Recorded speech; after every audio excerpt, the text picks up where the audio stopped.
Hello everyone, আমি সঞ্চিতা চলে এসেছি নতুন একটি ভিডিও নিয়ে। দিনটি ছিল পয়লা বৈশাখের দিন, যেদিন সকালবেলা স্নান টান করে রেডি হয়ে বাবার সঙ্গে চলে গেছিলাম কালীবাড়িতে পুজো দিতে। আর পুজো দিতে গিয়ে দেখি লাইন এই রাস্তা অব্দি চলে গেছে, অনেকটা লেট হয়ে গেছিলো এবারে যেতে। তো কেয়ার করা যাবে, প্রথমে আমি লাইনে দাঁড়িয়ে পড়েছিলাম, নাহলে আরও পেছনে পড়ে যেতাম। তো লাইনে দাঁড়িয়ে থাকার খানিকক্ষণ পর চলে গেছিলাম মিষ্টি আনতে পুজোর জন্য। মিষ্টির দোকানেও কতক্ষণ দাঁড়াতে হয়েছিল, বিভৎস পরিমাণে ভিড় ছিল। তারপরে মিষ্টি মিষ্টি নেওয়ার পরে এই জেঠিমার দোকান থেকে একটা ধূপকাঠির মোমবাতি নিয়ে নিয়েছি। আর আমি যতবার কালীবাড়ি পুজো দিতে যাই এই জেঠিমার দোকান থেকে ধূপকাঠি মোমবাতি নিই।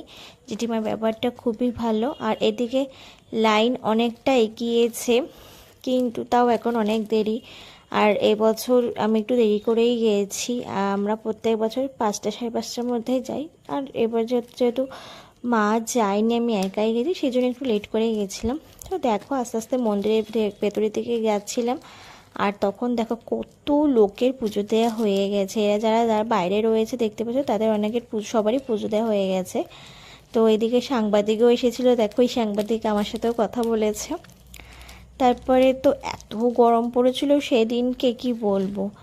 আস্তে আস্তে মন্দিরের দিকে ঢুকছিলাম। আর এই এক সাইডে হচ্ছিল লক্ষ্মী গণেশ পুজো। বছর প্রথম দিন অনেকেই হালখাতা পুজো করে মায়ের কাছে গিয়ে। আর এই যে বছর প্রথম দিন মাকে দেখো খুব সুন্দর লাগছিল।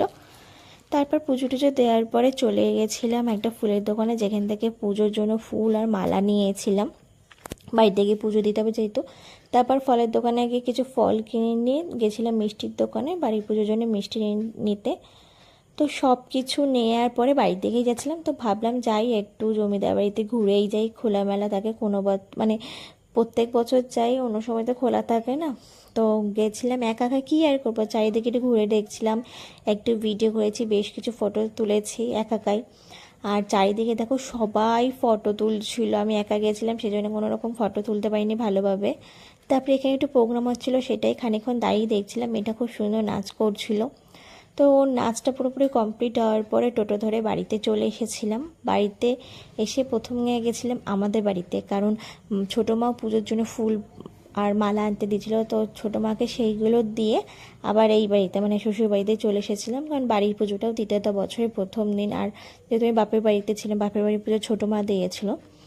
তো বাড়িতে এসে প্রথমে কিছুক্ষণ ফ্যানের তলায় বসে রেস্ট নিয়েছি, প্রচণ্ড গরম ছিল।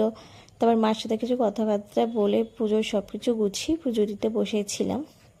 আর পুজো টুজো দিয়ে ওই বাড়িতেই চলে গেছিলাম।